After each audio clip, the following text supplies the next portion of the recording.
furacão, a maior tempestade da Terra. Uma força irresistível, um vento de poder destrutivo assombroso.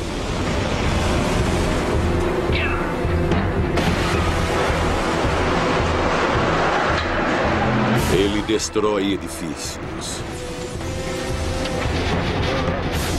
Sua chuva pesada inunda a Terra. Furacões, a fúria liberta do nosso planeta feroz.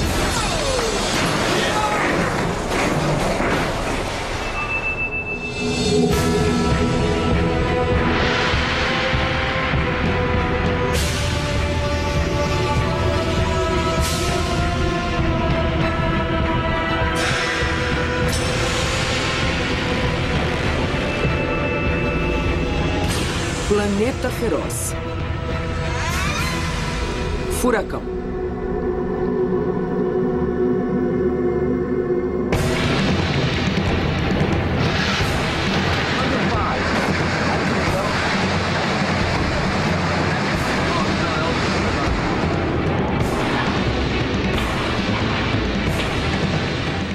A cada dia, um furacão pode liberar tanta energia quanto 8.000 bombas de hidrogênio de 1 megaton cada uma.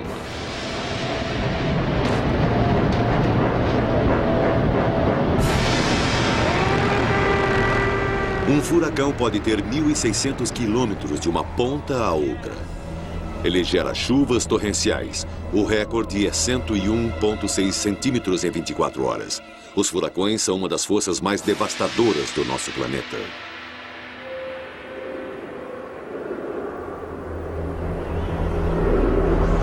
Carolina do Norte, 6 de setembro de 1996. A manhã seguinte ao furacão Fran. Em uma só noite, a tempestade gerou 3,2 bilhões de dólares em danos. 27 pessoas morreram. Casas foram despedaçadas por ventos de até 209 km por hora. Uma vaga de 3,5 metros no nível do mar inundou o litoral. Em 1996, em apenas 4 meses, 3 furacões atingiram a costa sudeste da América do Norte, causando danos de 3,5 bilhões de dólares e matando 41 pessoas. O furacão Fran foi o último de 3 furacões e de longe foi o mais violento. Nossas câmeras seguiram todos eles.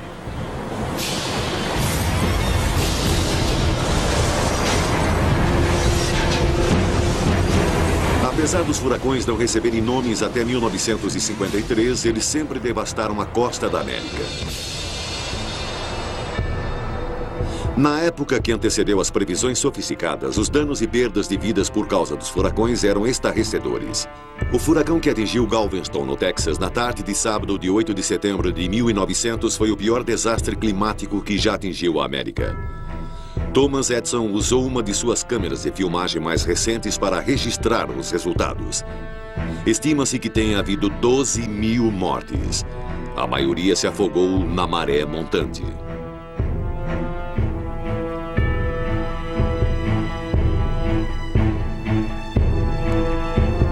Se a grande tempestade que atingiu Rhode Island em 1938 atingisse a ilha novamente hoje, haveria muito mais mortes. A população cresceu tanto que inúmeras e modernas casas à beira-mar seriam inundadas. O centro de Providence ficou submerso em 4,5 metros de água e 600 pessoas morreram.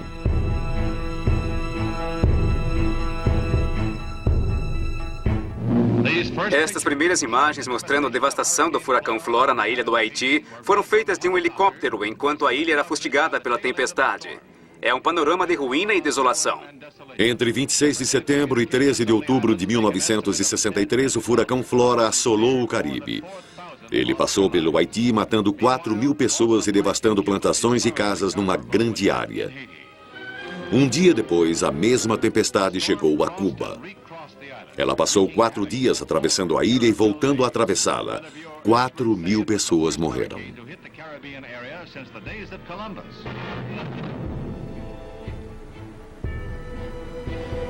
O furacão Camille atingiu o Mississippi e a Louisiana com ventos de 322 km por hora, talvez até mais. Provavelmente foi o vento mais rápido já provocado por um furacão. 76 centímetros de chuva em apenas 6 horas. A maré montante foi de 8,20 metros. 26 pessoas se refugiaram em um edifício de concreto supostamente à prova de tempestades, mas apenas uma não morreu. O único sobrevivente flutuou para fora do edifício por uma janela no 3º andar sobre um colchão antes do edifício desabar.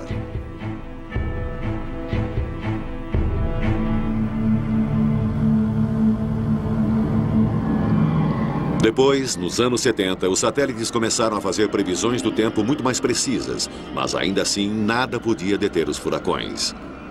O furacão Gilbert, em 1988, foi enorme. Ele cobriu a totalidade da metade ocidental do Caribe e grande parte do Golfo do México. A menor pressão já registrada de um furacão foi no olho do Gilbert. Quando ele investiu, foi o furacão mais forte a atingir a Terra em 19 anos.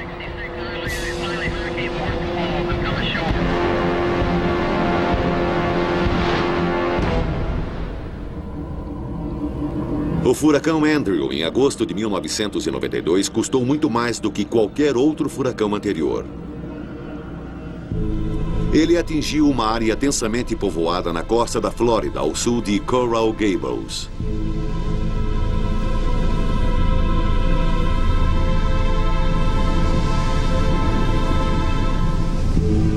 O Andrew destruiu tudo em seu caminho e depois passou através do Golfo para atingir New Orleans 2 dias depois. Ano após ano, os furacões investem com incansável força, trazendo tragédia e devastação ao nosso planeta. É um grande incentivo para a ciência compreendê-los e prever a sua rota para ajudar as pessoas a escaparem à sua fúria.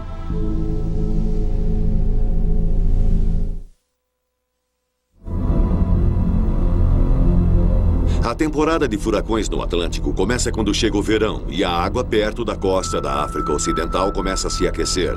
Tempestades se desenvolvem em terra e depois tomam o rumo do mar.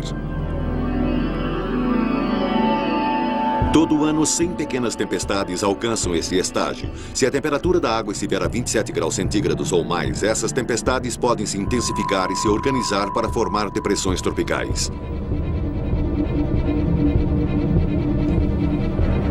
Em 2 semanas, esta pequena área de baixa pressão pode se tornar o mais poderoso sistema climático do mundo.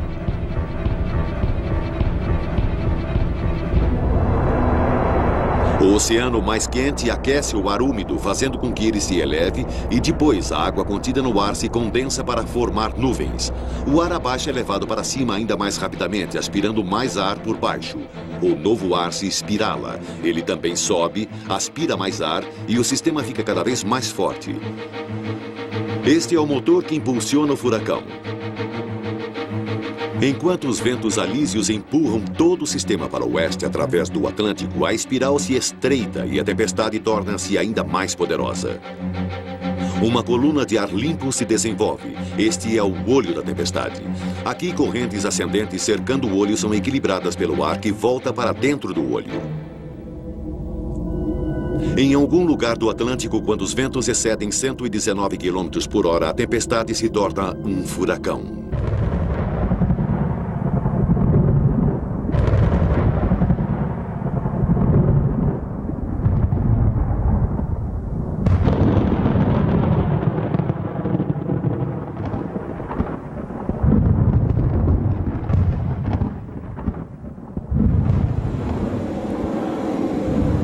Em Miami, meteorologistas do Centro Nacional de Furacões monitoram essas tempestades 24 horas por dia.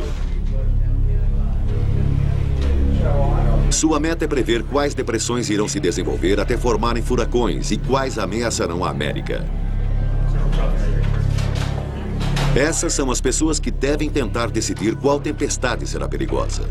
Como resultado de suas decisões, milhares de pessoas serão evacuadas.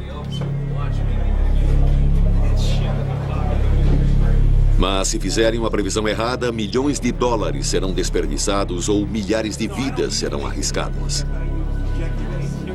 Numa tentativa de previsão, eles necessitam de informações precisas sobre o que cada tempestade está fazendo enquanto ainda está a quilômetros de distância no meio do oceano. Eles recebem relatos de navios, aviões comerciais, aviões especiais de caça a furacões e radares costeiros. Mas a sua melhor fonte são os satélites, a milhares de quilômetros no espaço. 5, 4, 3, 2, 1. Ignição. Nossos motores estão ligados e funcionando. E temos a decolagem do Atlas Centauro 77 e do satélite meteorológico GOES-J.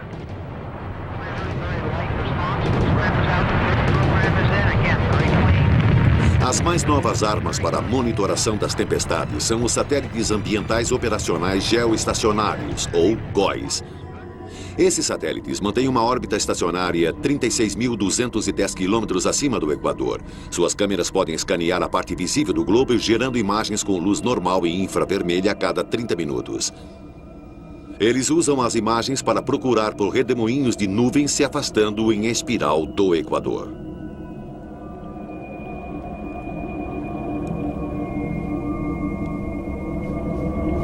Mas é só do espaço que podemos apreciar a verdadeira escala de um furacão.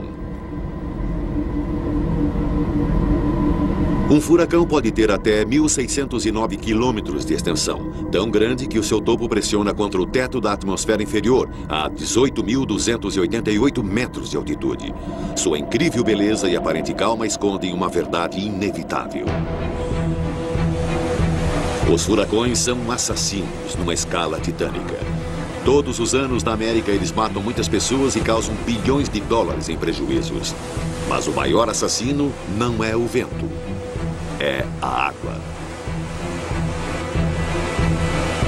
A baixa pressão de um furacão categoria 2 é forte o bastante para aspirar o oceano para dentro de um domo de 91 centímetros. Como os ventos levam a vaga em direção à terra, seu domo pode alcançar 2,40 metros ou mais. E em locais onde a linha costeira é rasa, o vagalhão pode chegar até 9,10 metros de altura. Bilhões de toneladas de água varrem a terra com um incrível poder de destruição. Este é o furacão Opal, quando atingiu a praia em Pensacola, Flórida, em 4 de outubro de 95. O Opal causou grandes inundações. O Opal surpreendeu os meteorologistas quando subitamente se fortaleceu algumas horas antes de atingir a costa. Em determinado momento estava tão forte que tinha rajadas de até 241 km por hora. Mas pior ainda, o vagalhão e as ondas se combinaram para produzir uma elevação de 4,60 metros no nível do mar. De todas as pessoas que morrem em furacões a cada ano, 90% morrem afogadas.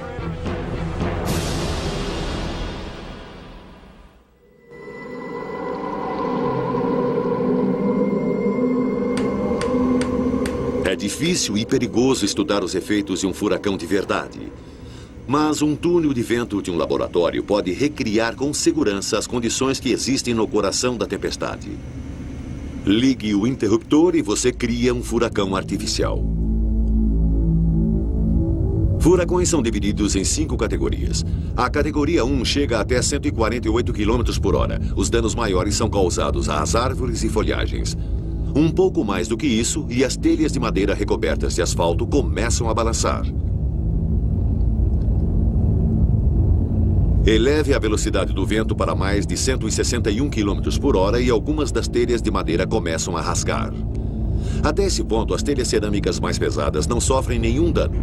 Mas enquanto a velocidade do vento aumenta para 177 km por hora, até elas começam a partir.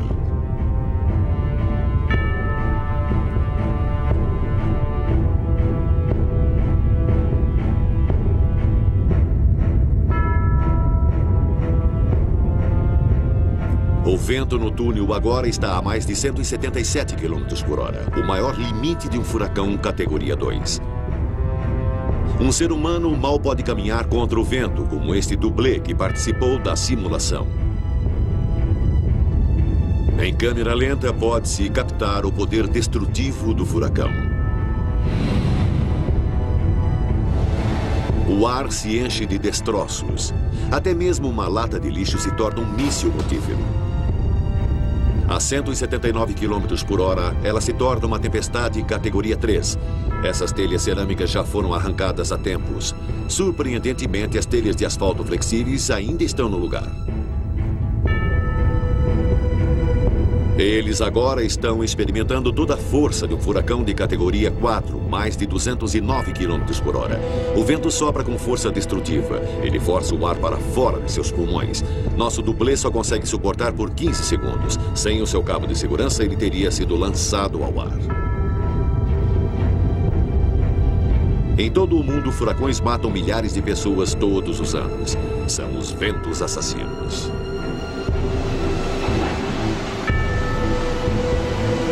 Somente em torno do Atlântico e em partes do Pacífico, eles são chamados de furacões. Em países diferentes, eles recebem nomes diferentes. No oeste do Pacífico, os furacões são conhecidos como tufões. Os tufões frequentemente são mais fortes do que os furacões do Atlântico, porque existe uma área maior de oceano aquecido a atravessar para que a sua força chegue ao máximo.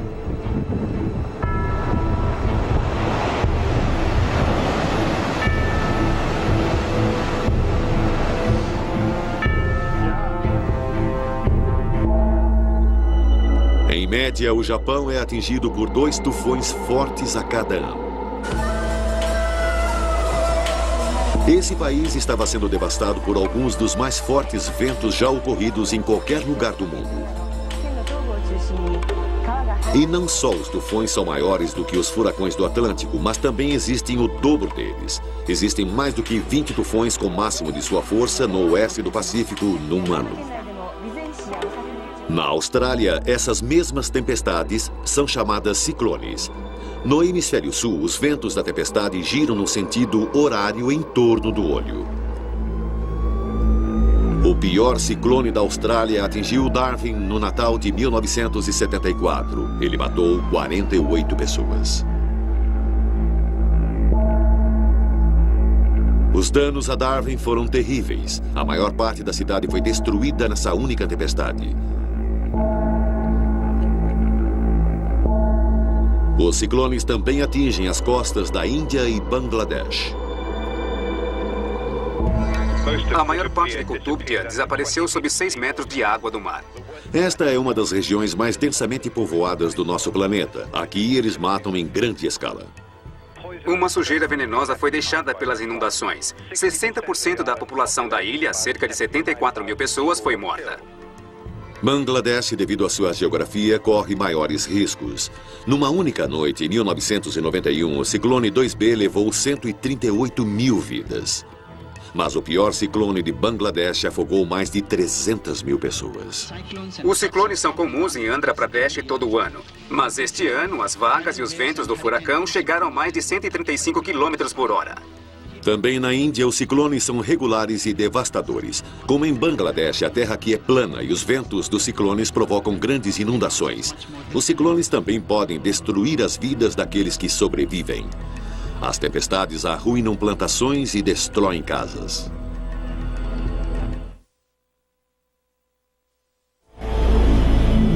No início de julho de 1996, no Centro Nacional de Furacões de Miami, o clima está tenso. A segunda tempestade da estação deixa todos preocupados. Seu nome, Berta.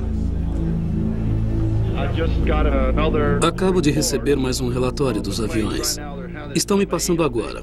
E encontramos ventos de 200 km por hora. Parece que Berta irá atingir a costa do Atlântico. Os meteorologistas precisam tomar decisões críticas. As perguntas essenciais são, precisamente quando e onde ele irá atacar? E o mais importante, qual será a violência do furacão?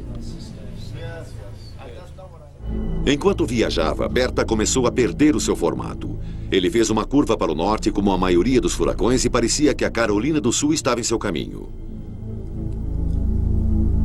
Mas apenas os dados dos satélites não podem dar aos meteorologistas informações suficientes para suas previsões. A única maneira de obter detalhes precisos é estar lá. Vou deixar você acompanhar pelo radar até alcançarmos os ventos mais fortes e depois conversaremos. Este é o trabalho do 53º Voo de Reconhecimento Meteorológico da Força Aérea Norte-Americana, os caçadores de furacões. Volte pelo sudoeste, Bob. Então passaremos pelo noroeste até... Eles podem voar diretamente pelo centro de um furacão para coletar dados. Sua informação ajudará os meteorologistas a fazerem previsões mais exatas e aumentar a segurança das comunidades ameaçadas.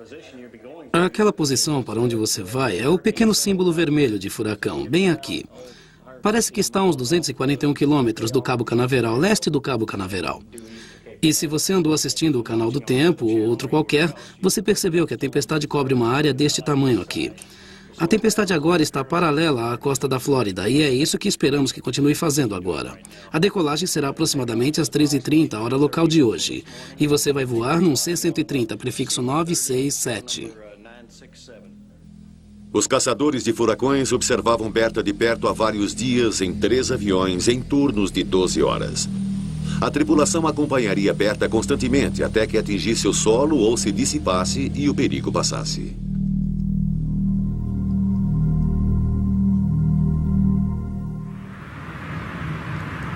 Berta parece programado para atacar em 48 horas. Para os meteorologistas, a mídia é a única maneira de emitir os avisos. No centro de furacões, uma sala inteira é reservada para a mídia. Todos os especialistas achavam que Berta iria se virar para o norte. Mas o centro de furacões ainda não sabia exatamente onde Berta atingiria o solo e estavam ficando sem tempo. Ao sul de Wilmington, Carolina do Norte. E assim, eles emitiram um aviso ao longo da costa, do meio da Flórida até a Carolina do Norte. Se não o fizessem, não haveria tempo bastante para uma evacuação. Todos os anos, muitas pessoas fogem só para descobrir que o furacão atingiu outro lugar. Mas para outros, a fuga salva suas vidas. Prestem atenção. Uma evacuação obrigatória. 11 de julho, 4h30 da manhã.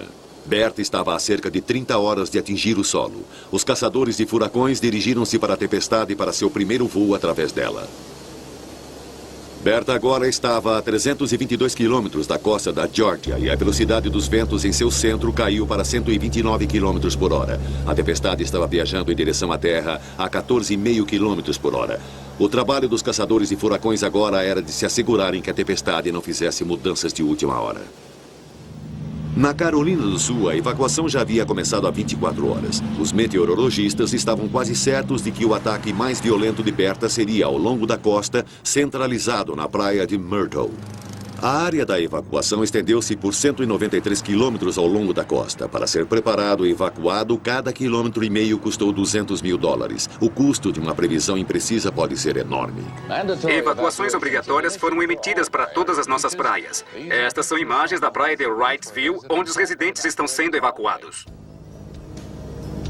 Os caçadores de furacões preparam-se para mais um voo pelo coração da tempestade. Seus aviões têm 10 anos de idade. Este avião provavelmente voou através de furacões mais de 300 vezes. O destino final de Berta não era mais a questão. Ele iria atingir o solo. Mas as informações que os caçadores de furacões reunissem poderiam ajudar os meteorologistas a prever sua força e a hora da sua chegada com maior precisão. Eles entraram na tempestade a 3.408 metros e voaram nivelados diretamente através dela. Veio por aqui, atingiu a tempestade, saiu por ali a 241 quilômetros, entrou e estacionou bem ali. Em cada voo, eles passam pelo furacão pelo menos 3 vezes em direções diferentes. 3.408 metros abaixo, as ondas estão ficando enormes.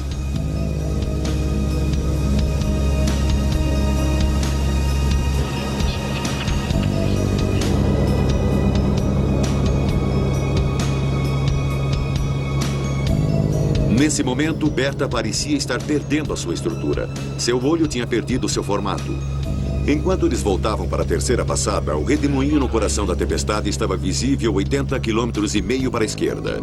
Os dados retornados pelos caçadores de furacões mostraram que os ventos de Berta tinham diminuído um pouco, mas não o bastante para poderem relaxar. Os ventos estão a 129 km por hora. A tempestade está entrando pelo Gulf Stream. Não parece que as condições são ideais para a reintensificação, mas esse é só um fato. E precisamos dar uma chance à tempestade. Ainda não vamos encerrar. Esperamos que ele vá para a praia nas próximas 24 horas como um furacão. E é um furacão enorme. Final da tarde. Praia de Myrtle, Carolina do Sul. Previu-se que o centro da tempestade iria atingir o solo aqui às 12 horas do dia seguinte. Em apenas 18 horas, esta costa teria de suportar ventos de até 161 km por hora.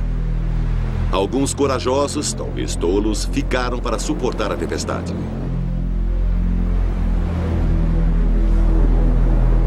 Em algum momento durante a noite, as primeiras ondas de chuva chegariam. Além do vento e do vagalhão, haveria 20 a 30 centímetros e meio de chuva nas 24 horas seguintes.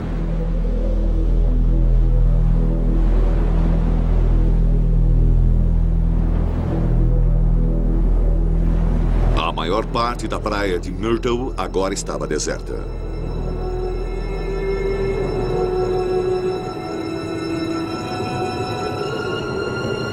Relatos de um avião da Força Aérea e de um radar Doppler de Wilmington indicam um vento máximo sustentado de 169 km por hora e alguma flutuação em intensidade esperada antes que atinja o solo.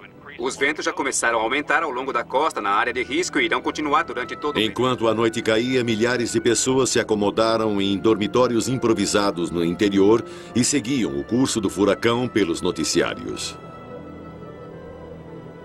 Como estão as coisas na praia de Myrtle? Como estão os ventos lá? Eu vou te dizer uma coisa, não estamos com muitos ventos comparado ao que você está falando. Em relação às forças do vento de um furacão, houve rajadas de até 97 km por hora no Pier Springer May, mas isso foi 1 hora ou 2 antes de nossa última checagem com vocês. Foi uma noite de incertezas. Na próxima noite pode não haver um lar para se voltar. Estamos prevendo que vai ser um dia muito longo. Na noite seguinte, o furacão tinha virado ligeiramente para a direita. Em vez da praia de Myrtle, Berta agora fazia pontaria em Wilmington, Carolina do Norte, 121 quilômetros mais para o norte. De repente, os seus ventos tinham aumentado para mais de 161 quilômetros por hora. Sala de controle de emergências de Wilmington. Tenho mais 300 abrigos disponíveis. Este era o centro de controle que lidaria com os desastres que Berta poderia trazer. Apenas 2 horas antes do furacão atingi-los, a equipe estava se assegurando de que todos estivessem preparados. Um coordenador para a escola Blair abrir e ser um abrigo se for preciso. Muito bem. Tem um alarme de incêndio que não conseguimos desligar em Trask. É o alarme de incêndio de uma escola. Precisamos de alguém que vá lá e desative esse alarme. Podemos chamá-los ao telefone para fazê-lo, não é? Eles estavam decidindo onde alojar mais pessoas. Prossiga. E outra questão é saber se precisaremos de mais pessoas para abrir outras frentes Eles de precisavam resgate. estar preparados para lidar com prédios desmoronados, falta de força, estradas bloqueadas e quaisquer mortes que Berta certamente causaria. Sim, uma vez que os ventos tenham diminuído para nos expandirmos. O centro do furacão Berta está localizado próximo à latitude 32,8 norte, longitude 78,4 oeste, 169 quilômetros ao sul de Wilmington. Berta está indo para o norte a 21 quilômetros por hora. É esperado que continue assim hoje.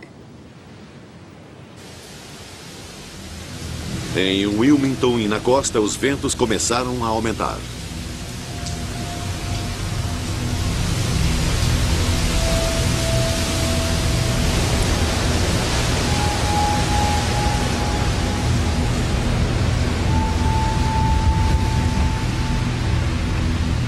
Está se movendo ao norte do leste em direção à costa. Ele deve atingir o solo nas próximas 2 horas. Seus ventos se mantêm a 169 km por hora e ele avança a cerca de 21 km por hora. Sexta-feira, 12 de julho, a cabeça do furacão Berta atingiu a terra no Cabo do Medo.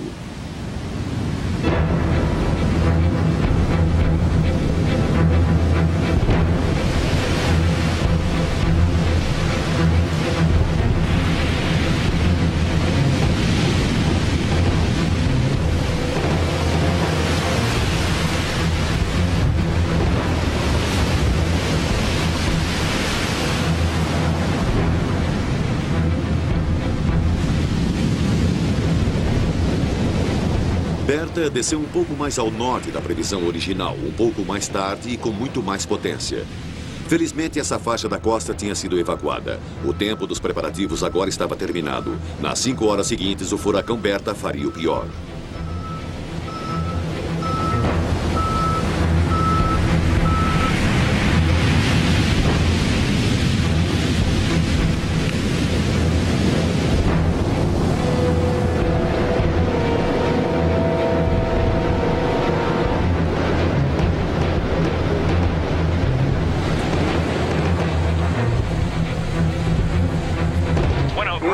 GI continuando a nossa cobertura do Berta 1140. O Berta agora está com ventos de 169 quilômetros. Todos os preparativos para proteger vidas e propriedades já deveriam estar completos.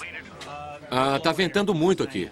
Na sala de emergência de Wilmington, só restava esperar. Qualquer um que tivesse se ferido gravemente ou que estivesse no lugar errado estaria desamparado no meio da tempestade. Depois que os ventos atingiram 113 km por hora, os serviços de emergência não faziam mais atendimentos. Tudo o que podiam fazer era estabelecer prioridades para depois da passagem do furacão. Vou te dar a combinação do portão num minuto. Mais alguma coisa? Você precisa de mais alguma coisa além do abrigo ao lado?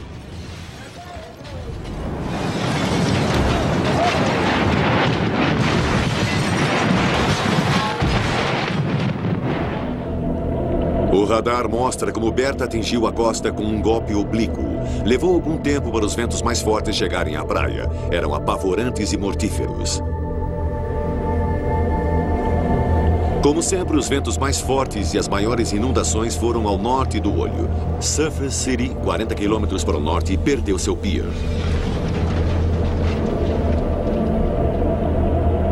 Várias casas perderam seus telhados. Já há muitos danos. E a tempestade, infelizmente, se pudéssemos acreditar nos meteorologistas, nem chegou para valer. Com um vagalhão de 1,80 m, o mar começou a invadir a terra.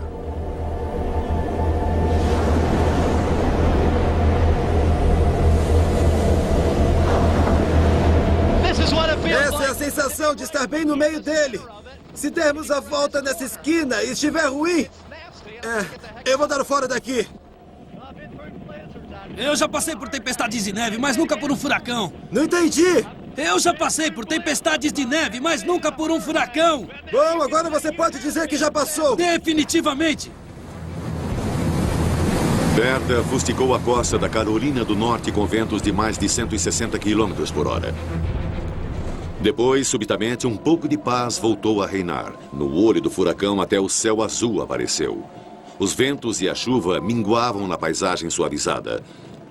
A tempestade estava apenas na metade, mas a destruição era tremenda. Centenas de relatos de danos começaram a jorrar no centro de emergência. Cuidaremos dos danos assim que a tempestade passar e restabeleceremos a energia em seguida. Não faremos nada até a tempestade passar. Em todo furacão, esta pausa dá uma falsa sensação de que tudo acabou, mas ainda é cedo para começar o verdadeiro trabalho de resgate. Depois que o olho passa na segunda metade da tempestade, os ventos começam a vir da direção oposta.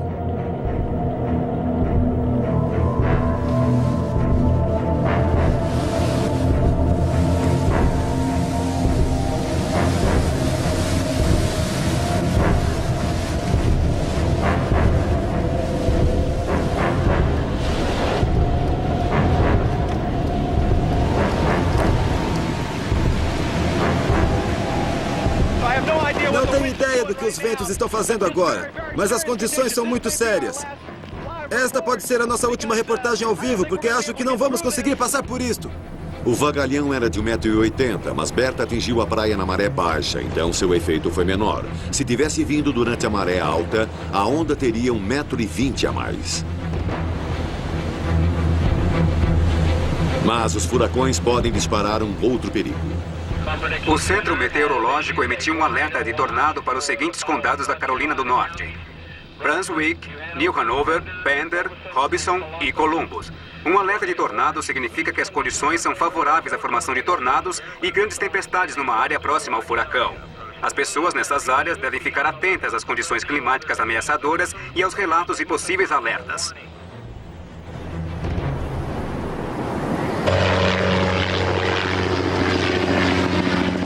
Na manhã seguinte, Berta tinha ido embora. Seu lugar foi ocupado por um céu limpo e azul. A praia de Carolina normalmente fica a apenas alguns metros acima do oceano e as inundações ainda não tinham escoado. Fazer a cidade voltar ao normal levaria meses.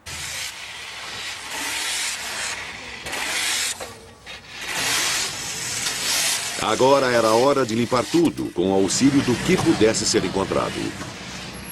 Em apenas 24 horas, Berta dizimou 80,5 km da costa da Carolina do Norte. O furacão levou enormes quantidades de areia continente adentro, deixando uma trincheira de 91 centímetros na praia.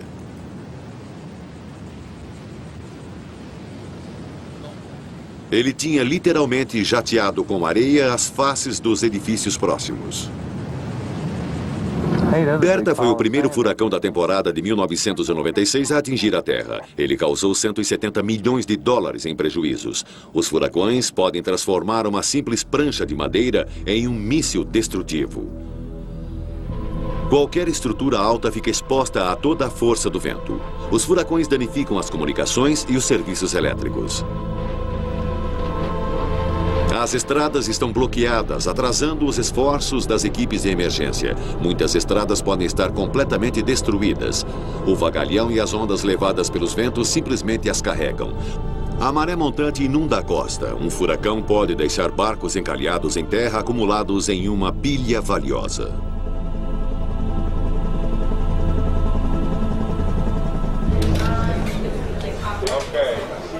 Em Miami, no centro de furacões, os meteorologistas estão cansados, mas felizes. Sua previsão do caminho que Berta tomaria foi precisa o suficiente para que as partes certas da costa fossem evacuadas.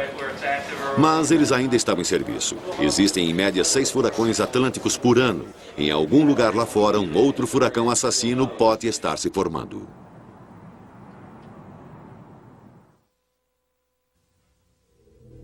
O outro furacão a representar uma ameaça foi o Edward. A maioria dos furacões do Atlântico descem pelo Caribe e depois fazem uma curva para o norte.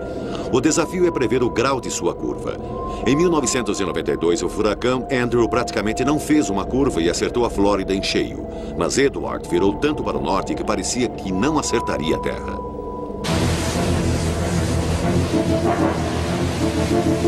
Mas ele se alinhou um pouco e acertou a ilha de Nantucket no dia 2 de setembro, matando 2 pessoas. Edward foi o furacão mais forte do ano, mas felizmente ele ficou grande parte do tempo no mar. No dia 25 de agosto, ele se tornou um furacão da categoria 4, com ventos superiores a 225 km por hora. Nos 9 dias seguintes, os ventos nunca foram inferiores a 185 km por hora.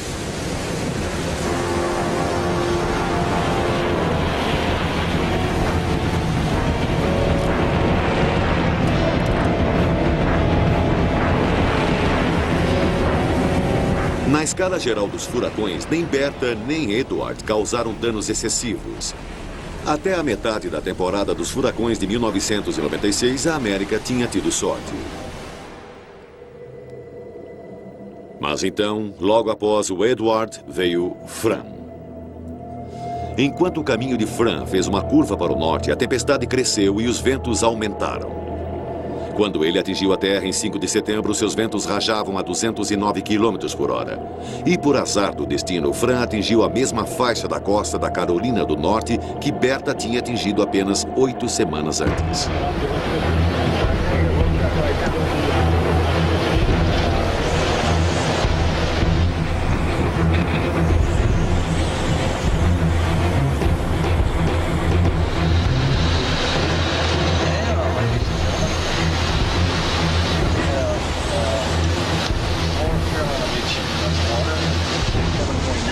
Fran era um gigante. Ele atingiu a costa às 8h45 da noite do dia 5 de setembro, na quinta-feira após o feriado do Dia do Trabalho. Esta é exatamente a mesma cidade de veraneio, a praia de Carolina, que o furacão Berta tinha varrido. Os alertas de enchentes valem para toda a região do Cabo do Medo. Há avisos em outros locais e alertas de furacão novamente na costa, nas áreas costeiras. Há alertas de ventos fortes no continente. E também queremos lembrá-los de que há um alerta de tornado nas próximas horas para toda a área.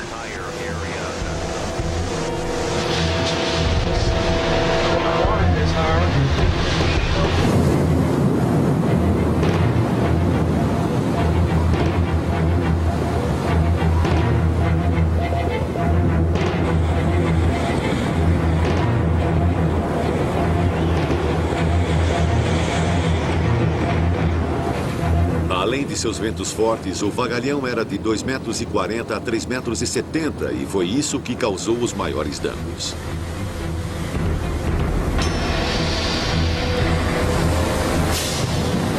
Fran era um furacão categoria 3 em toda a sua força.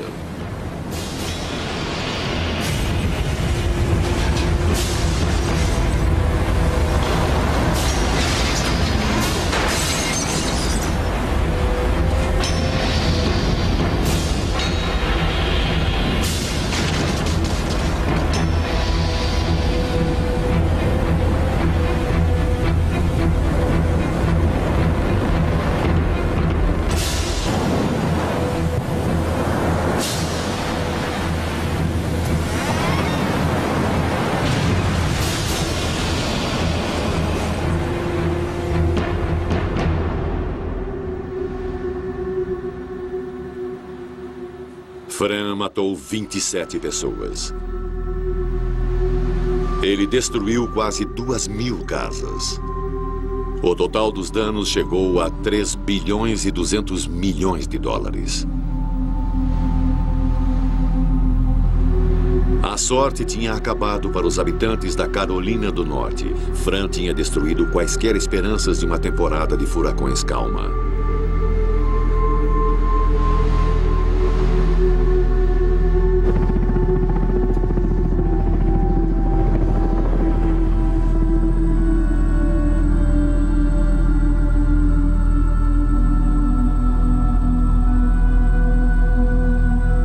Na manhã seguinte, Fran fazia as manchetes.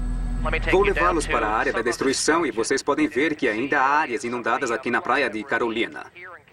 Tudo isto está associado ao vagalhão. O furacão trouxe ventos muito fortes e aqui estão as evidências disso. Este é o telhado de um edifício que foi arrancado. Parece ser um hotel.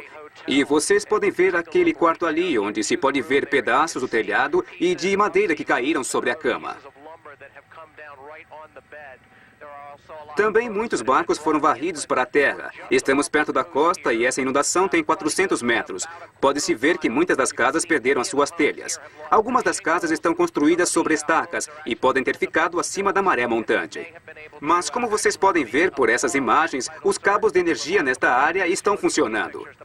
Ali vocês podem ver a parte de cima de um posto de gasolina que foi arrancada pela força dos ventos. Os danos aqui poderiam ter sido muito maiores, mas este é um exemplo claro do que é a fúria da Mãe Natureza.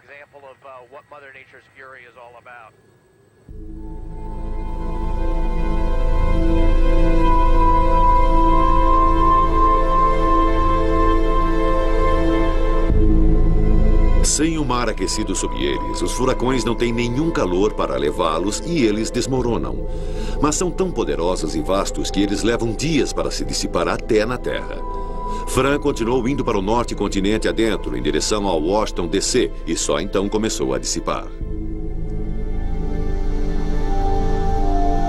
24 horas após ter atingido a Terra, Fran passou sobre Washington e despejou os restos molhados da tempestade em toda a área. Em apenas algumas horas, 10 centímetros de chuva se precipitaram sobre a capital e até 36 centímetros em áreas remotas. O rio Potomac elevou-se 2 metros do nível da inundação e rompeu suas margens.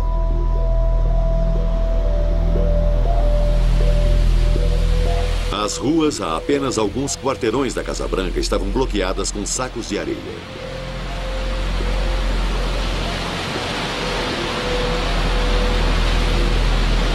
As avenidas Constitution e Independence estavam fechadas devido às inundações.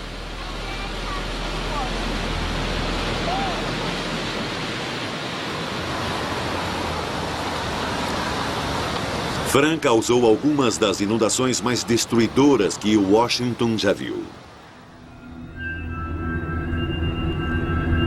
Satélites gravaram toda a temporada de furacões atlânticos de 1996.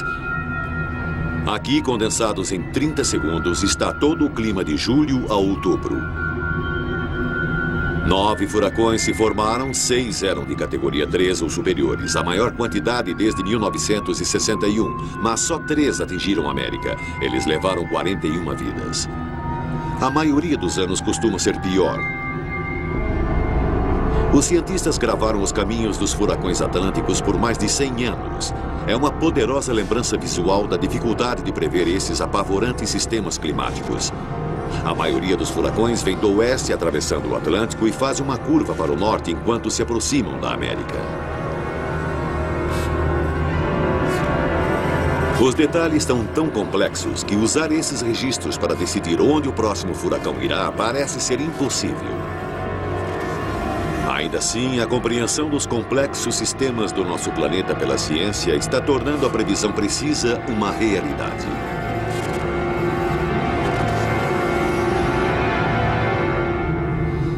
As previsões de furacões ficam mais precisas na razão de mais ou menos 1% ou 1,5 km por ano. A cada ano, menos pessoas são desnecessariamente evacuadas e os avisos são dados com cada vez mais antecedência. Mas cada vez mais pessoas se mudam para a costa todos os anos. Então, as evacuações demoram mais. As previsões são mais antecipadas e melhores, mas a situação geral na realidade fica pior. Algum dia, o coração de um furacão irá passar sobre uma grande cidade. New Orleans, Miami ou Atlantic City. A devastação será terrível. Mas é certo que os furacões futuros irão trazer mais danos e mais mortes ao nosso planeta feroz.